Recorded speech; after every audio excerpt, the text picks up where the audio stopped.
Salut à tous, on se retrouve aujourd'hui à nouveau pour une toute nouvelle vidéo Kobi où je vais présenter donc la nouvelle version du Messerschmitt Bf109. Donc il s'agit de la version F2 ici.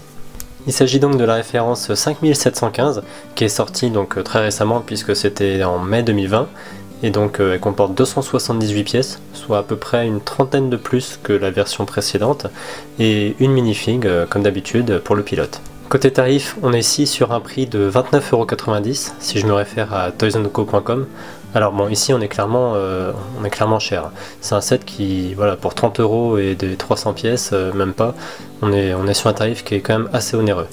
Après, ce qui pourrait justifier ce prix-là aussi, c'est bien sûr une boîte récente avec des nouvelles pièces et aussi, donc évidemment, une boîte pas de printed avec plus aucun stickers.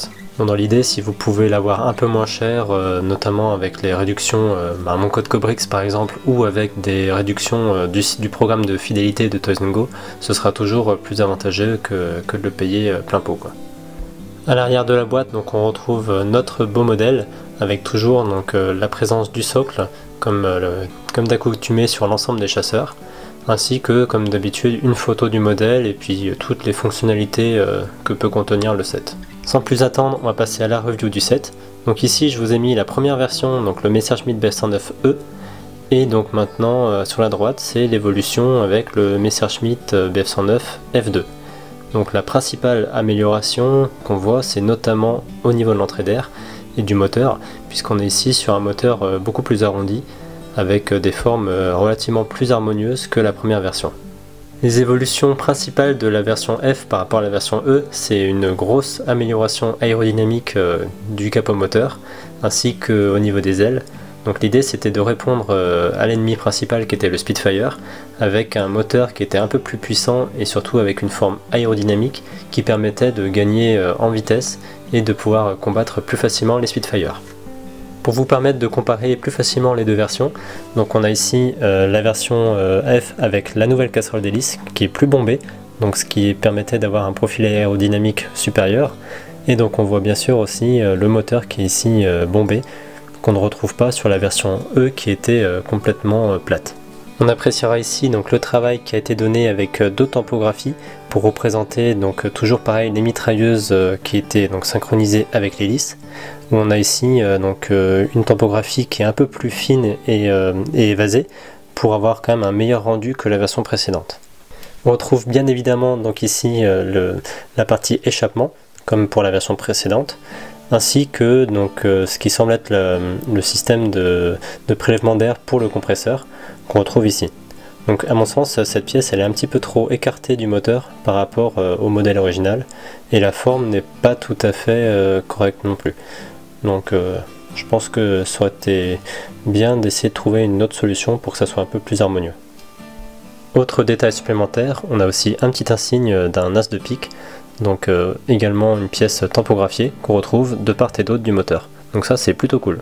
Sous le moteur on retrouve ici une pièce pour représenter l'entrée d'air. Alors ici par contre on n'a pas de tampographie pour représenter l'avant de l'entrée d'air. Et de même donc c'est une pièce qui est d'une épaisseur un peu plus grande que sur la version précédente. Donc là c'est à mon sens un peu trop prononcé que sur le vrai modèle. Le train d'atterrissage est bien sûr escamotable comme sur l'ensemble des avions, bien que comme d'habitude on ne peut pas toujours les ranger parfaitement dans leur logement. Donc ici ils ont été légèrement modifiés puisque donc au lieu d'avoir une plaque triangulaire, on a une plaque droite ici pour représenter finalement l'empennage du train d'atterrissage. On retrouve également bien sûr donc la roulette de nez qui est ici fixe, parce que normalement sur la version F c'était un train qui était rétractable. Donc bon, ici on n'a pas ce niveau de détail, c'était très compliqué à faire je pense, donc on a une roulette de nez classique. Au niveau du profil des ailes, donc on voit ici qu'on a une amélioration aérodynamique du profil, à avoir un profil un petit peu plus fin que ce qui était auparavant, donc ça c'est également typique de cette version du Messerschmitt. La grande nouveauté ici est bien sûr l'abandon des stickers. On a ici donc une pièce représentant la cocarde allemande qui est entièrement tampographiée. Donc bien sûr c'est valable des deux côtés des ailes. Donc ça c'est vraiment plutôt sympa. Comme d'habitude on a aussi bien sûr donc la gouverne, les ailerons plutôt, qui sont orientables dans les deux directions. Au niveau de l'arrière de l'appareil, donc on a quelques petites évolutions. Donc on retrouve bien sûr donc les mêmes pièces avec des tampographies différentes. Donc c'est toujours sympa d'avoir des tampos pour pouvoir modéliser le camouflage. Donc également on a une petite différence de couleur au niveau de la dérive, puisqu'ici on retrouve plus le jaune du capot moteur qu'ici où c'était légèrement plus vert. Au niveau de l'empennage, donc la première chose qu'on peut remarquer c'est le rajout de l'antenne qui était absente sur la version précédente. Donc ça c'est vraiment plutôt sympa. Et donc également donc le dessus de l'empennage est ici toujours bombé comme la version précédente, mais elle n'est pas droite, elle est légèrement descendante vers la dérive. Donc on est ici plus cohérent. Donc pour parfaire le fuselage, on a bien sûr ici deux grosses pièces beaucoup utilisées pour les avions, donc avec deux pièces tampographiées, donc avec une tampographie qui est vraiment très précise, puisqu'on n'a aucune jonction, aucun défaut de jonction entre les deux parties. Donc ça c'est plutôt sympa, et ça donne quand même pas mal de volume pour pouvoir faire un peu la forme assez complexe finalement du fuselage. Donc pour comparer avec l'ancien modèle, donc on retrouvait ici donc l'ensemble des 4 stickers qui représentait donc tout ce qui est cocarde. Ici donc on a bien deux pièces tampographiées et c'est beaucoup plus propre et beaucoup plus joli. Une dernière vue pour vous montrer un petit peu la partie descendante du fuselage, donc qu'on retrouve pas du tout sur la version E qui avait été précédemment présentée. Au niveau du cockpit, donc rien de nouveau. On retrouve bien sûr donc une verrière qui est ici une belle pièce tampographiée également, ainsi que donc le pilote qu'on retrouve toujours comme d'habitude à l'intérieur de l'avion. Au niveau du pilote, donc on a ici donc une belle combinaison de vol avec une tampographiie toujours aussi précise, et donc on retrouve évidemment son casque avec ses lunettes. A noter que donc son visage est ici davantage affiné par rapport à la version précédente. Pour comparer, donc je vous ai mis les deux versions des pilotes, donc à gauche la version de 2016 et à droite la version de 2020. Donc les changements qu'on peut noter c'est au niveau de la tenue. Donc on a un changement au niveau du gilet de sauvetage qui est légèrement plus pâle et un petit peu moins prononcé au niveau des contrastes. Et donc également on est ici sur une tenue marron qui à mon sens est aussi plutôt bien cohérente par rapport à la tenue de vol de l'époque. Donc les détails supplémentaires c'est aussi au niveau du visage où on voit qu'on a des traits beaucoup plus affinés avec des tampographies beaucoup plus précises que la version précédente. À l'intérieur du poste de pilotage, donc on n'a rien de nouveau, on retrouve toujours le fauteuil, le manche à balai au milieu, ainsi que le réticule de tir devant la barrière.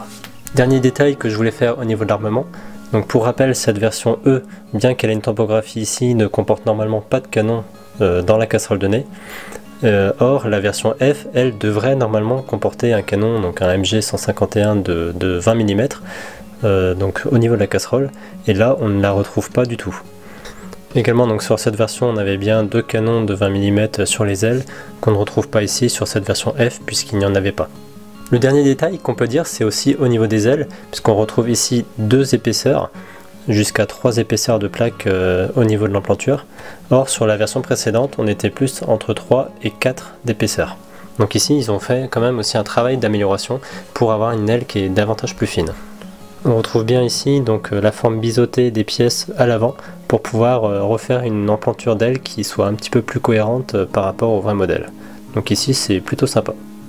Comme d'habitude j'ai oublié de le préciser puisque moi je les expose jamais avec les socles. On a bien sûr toujours un socle de disponible avec la plaque tampographiée à l'effigie de l'avion.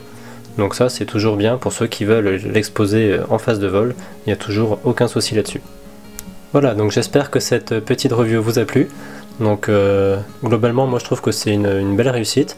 Donc le fait de ne pas avoir de tampographie, c'est vraiment très sympa, puisque c'est toujours la galère à poser et c'est toujours d'une manière esthétique c'est vraiment pas très beau, et puis ça a tendance à se décoller aussi, donc c'est vraiment très désagréable. Donc là aucune tampographie, c'est vraiment très sympa. De même, donc il y a eu pas mal de petites améliorations sympas avec évidemment pas mal de nouvelles pièces. Donc ça c'est un peu le fer de lance de Coby, c'est de toujours modéliser plein de nouvelles pièces pour pouvoir avoir des modèles toujours plus fidèles. En tout cas moi je suis vraiment très content de cet avion et je regrette pas du tout mon achat. Voilà, merci de m'avoir suivi et puis nous on se dit à une prochaine vidéo. Salut!